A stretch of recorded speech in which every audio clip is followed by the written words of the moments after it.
orang-orang yang beruntung. Zaman Pak Dr. Johan itu sulit mendapatkan beasiswa, tapi adik-adik sekalian tinggal belajar, tinggal maunya mau jadi apa, prodiknya tinggal milih, sekarang sudah banyak. Jadi pintu sukses buat adik-adik jauh lebih besar dibandingkan kami dahulu. Adik-adik, kalau kita melihat prospek ke depan Kota Cilegon dengan program Merdeka Belajar, maka adik-adik berpeluang, sangat-sangat berpeluang untuk menempati posisi-posisi yang penting, terutama di perusahaan-perusahaan di sekitar Kota Cilegon. Karena apa? Karena sejak dini, dari mulai semester 1, 2, 3, 4, 5, 6 sudah bisa memulai karir. Dan hanya kita yang berada di lingkungan industri yang memiliki kesempatan paling besar itu. Dari Jogja kalau mau datang ke sini lumayan. Kalau kita tinggal naik motor nyampe ke tempat-tempat kita bisa magang. Alhamdulillahirrabbilalamin. Perlu kami sampaikan bahwa tidak akan pernah ketemu di universitas lain selain di Unival yang ada launching generasi muda Cilegon ini mengaji, ini nggak ada. Saya meyakini tidak akan pernah ada. Hanya satu-satunya mungkin di Unival yang ada kemanfaatan bagi kita semua dalam rangka kita ingin generasi Cilegon ke depan menjadi generasi yang cerdas, bukan hanya cerdas dalam hal dunia, tapi cerdas juga dalam akhirat. Di akhirat ya. Adik-adik semuanya, Pak Wali barusan dapat WA nih. Pada tahun 2021 yang masuk Unival dari 152 orang yang ikut beasiswa full sarjana di Unival. Pada tahun 2022 sebanyak 361.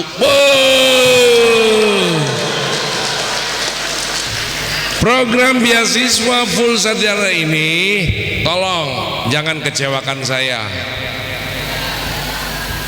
Karena pembangunan SDM ini bukan pencitraan. Pak Wali bisa berdiri di sini ini karena saya sekolah. Dan yang disebut dengan hak atau azas keadilan di Indonesia ini harus kita utamakan. Karena penting sekali pendidikan. Bayangkan anaknya lulus SMA diminta kerja sama bapaknya, bapaknya lulus SMA itu kurang lebih 25 tahun yang lalu. Kalau bapaknya SMA 25 tahun yang lalu, anaknya SMA 25 sekarang ini, menurut kalian ada perubahan gak keluarganya? Gak ada. Cilegon ini ada 250 industri, 109 PMA ada di dalamnya. Selama ini, mohon maaf ya, Untirta ada di sini, tapi yang kuliah bukan orang Cilegon. Karena orang Cilegonnya tidak berani untuk kuliah, khawatir tidak memiliki biaya. Sekarang banyak sekali orang Cilegon yang kuliah di Untirta juga ada. Karena rata-rata mereka yang lulus dari luar kota Cilegon, akhirnya mereka tidak bisa kembali ke kampung halamannya, karena di kampung halamannya tidak ada pabrik. Pabrik itu hanya ada di sini. Maka ini yang kami upayakan dalam rangka membangun generasi emas tahun 2045 harus kita siapkan hari ini. Oleh karena itu pemerintah Kota Cilegon sudah mengalokasikan dana sebanyak 5.000 mahasiswa-mahasiswi kali 8 semester kali 3 juta rupiah sebanyak 120 miliar untuk seluruh masyarakat Kota Cilegon. Launching generasi Cilegon mengaji dan seminar pendidikan di kampus Agraria dimulai.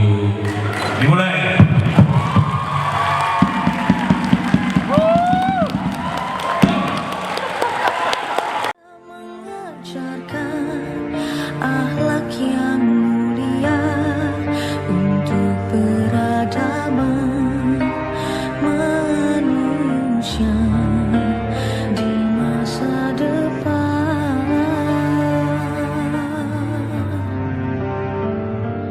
Tiada rasa lelah menanamkan akidah demi insan bertakwa.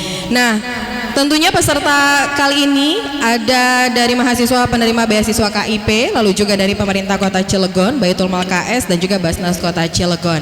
Tadi kita sudah bersama-sama ya dengan Wali Kota Cilegon, Bapak Heldi Agustian yang sudah membersamai dan juga menyampaikan banyak sekali pesan-pesan dan juga semangat untuk teman-teman di sini bisa menyelesaikan pendidikan jenjang strata satunya dengan baik. Masih semangat dong ya? Masih. Oke, jadi mudah-mudahan dengan pendidikan tadi kalau kata Pak Wali bisa meningkatkan perekonomian. Nah, caranya gimana? Karena kalian ini sekarang ada di dunia atau di era yang berbeda. Kalau saya generasi Z, generasi Y, generasi milenial gitu ya. Kalau kalian ada di generasi Z, di mana generasi Z ini lahir di tahun 1997 sampai dengan 2000-an. Ini rata-rata tahun berapa? 2002 ya? 2004, 2002, 2003, oh oke. Beda 3 tahun lah ya sama saya ya. Baiklah, ada 3 narasumber kita nanti yang akan membahas tema kita di kesempatan siang hari ini. Kali ini saya undang yang pertama ada Research and Development Manager dari PT Chandra Asri Petrochemical. Saya undang Bapak Ihsan Safari. Semangatnya generasi Z nih, bener ya Pak? Padahal kita angkatan lama. Oke, yang kedua saya undang Kepala Dinas Pendidikan Kota Cilegon, Ibu Dr. Anda Hajah Heni Anita Susila MPD. Luar biasa. Sini Bu, sebelah saya.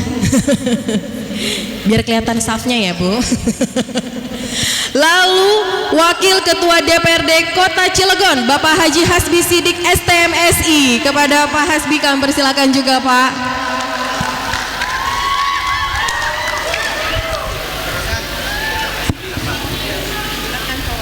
Oke, ini lengkap nih ya. Bagaimana kita nanti akan membahas mulai dari Pak Ihsan sendiri, begitu kan nanti fenomenanya seperti apa untuk dunia pekerjaan, terutama di PT apa yang mungkin sekarang ini mungkin bisa jadi peluang kalian untuk bisa bergabung di industri yang sama. Lalu juga nanti dari Ibu Heni juga akan menyampaikan bagaimana nanti kebijakan begitu, terutama tadi yang sudah disampaikan oleh Pak Wali dan juga ada Pak Hasbi nanti dari DPRD juga akan menyampaikan materi kita untuk kesempatan siang hari ini. Oke, narasumber pertama kita saya persembahkan terlebih dahulu. Saya persilakan Bapak Ihsan Safari selaku Research and Development Manager dari PT Chandra Asri Petrochemical. Pak Ihsan, saya persilakan Pak waktu dan tempatnya. Adik-adik yang di depan saya di kemudian hari bisa bergabung dengan saya di PT Chandra Asri Petrochemical. Next. Baik, adik-adik, sekilas tentang Chandra Asri. PT Chandra Asri Petrochemical sahamnya itu sebagian lokal, sebagian luar negeri. Mayoritas sahamnya dimiliki oleh Barito Pacific Group. Pemiliknya Bapak Prayogo Pangestu. Orang keempat atau keenam ya terkaya di Indonesia. Kemudian 30% sahamnya dimiliki oleh Siam Cement Group Thailand SCG. Lalu 15% sahamnya dimiliki oleh Thailand Oil. Ya, jadi 45%-nya Thailand, sisanya Barito Group dan Pak Prayogo Pangestu. Jumlah karyawannya sekarang sekitar 2.000 orang. Kantor pusatnya di Wisma Barito, Selipi Palmera, Jakarta Barat. Lokasi pabriknya ada 2, yang terbesar di Ciwandan Anyer, Cilegon. Yang kedua di Pulau Ampel, Kabupaten Serang, Merak. Ya. Kemudian visinya apa? Visinya ingin menjadi perusahaan petrokimia terdepan di Indonesia. Ya, saat ini sudah terdepan. Kemudian misinya selalu tumbuh, ya, melalui ekspansi, mengembangkan kualitas sumber manusia serta berkolaborasi dengan semua stakeholder terkait untuk maju tumbuh berkembang bersama-sama. Kemudian Chandra Asri memiliki nilai-nilai perusahaan yang disebut dengan I-Star, kependekan dari integrity. Integrity itu jujur, ya, dapat dipercaya, akhlakul karimah. S-nya safety, keselamatan itu nomor 1, ya. Lalu T-nya teamwork, kerjasama, kolaborasi. A-nya accountable, bertanggung jawab. Kemudian R-nya adalah respect, saling menghormati satu dengan yang lain. Next.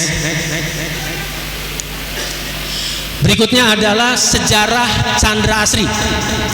PT Chandra Asri bermula sekitar tahun 1990. Proyek dimulai. Kemudian tahun 1992 berdirilah PT Tripolita Indonesia memproduksi polipropilen. Kemudian tahun 1995 berdirilah Chandra Asri Petrochemical Complex CAPC. Lalu tahun 2007 Chandra Asri mengakuisisi SMI Styrene Mono Indonesia di Pulau Ampel, Merak. Lalu pada tanggal 1 Januari 2011 antara Chandra Asri dengan Tripolita bergabung, di merger menjadi Chandra Asri Petrochemical, disingkat CAP sampai dengan hari ini. Lalu pada bulan September 2011 SCG membeli 30% saham Chandra Asri. Lalu berikutnya sekitar tahun 2021 Thailand Oil masuk membeli 15% saham Chandra Asri. Itulah sejarah singkat dari Chandra Asri dari tahun 1990 sampai dengan saat ini. Lanjut. Nah, bisnisnya Chandra Asri apa? Bisnisnya Chandra Asri adalah petrokimia.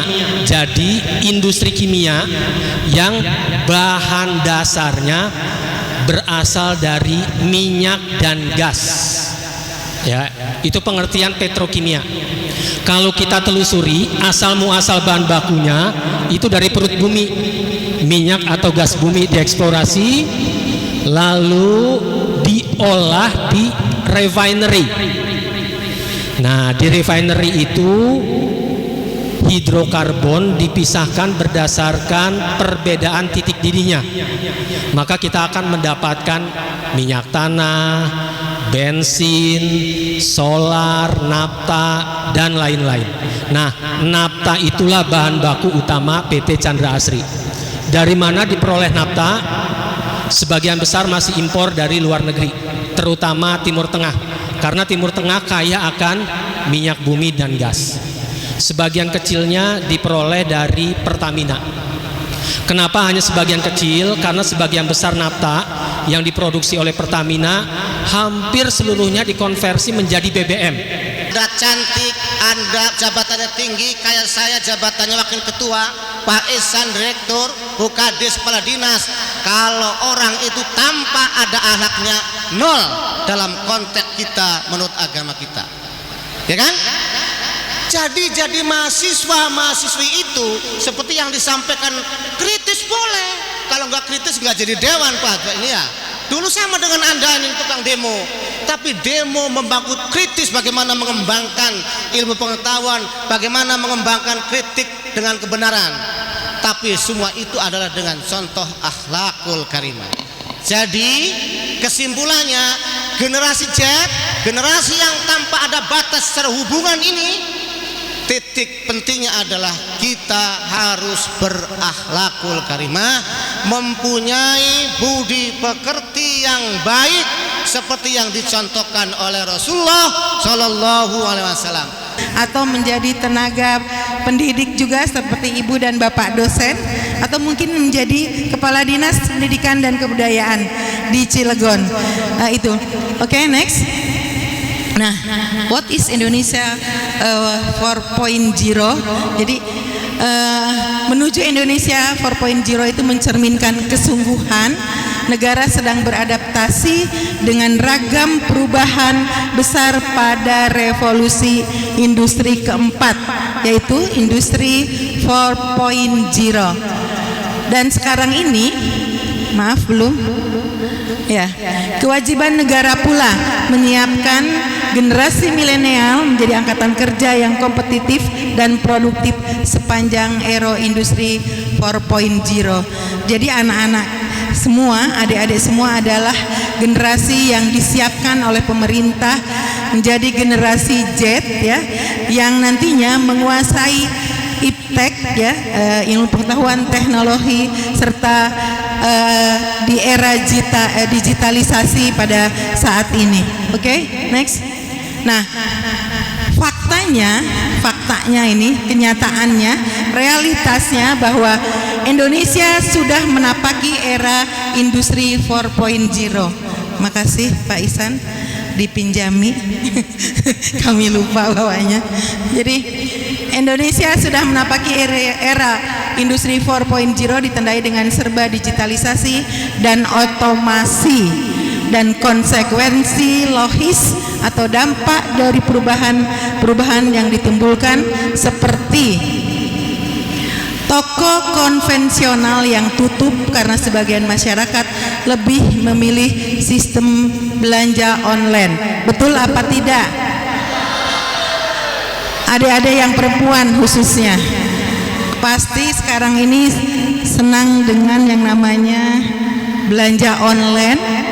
Di mana itu? Di Shopee. Itu pasti. Yang cowok juga belanja online? Ya. Nah, inilah artinya perubahan ini bisa kita lihat dari cara kita membelanjakan uang kita. Kalau dulu kita belanja di mall misalkan, walaupun sekarang masih ada di pasar, tetapi sekarang ini lebih banyak di toko online. Cinta Cilegon.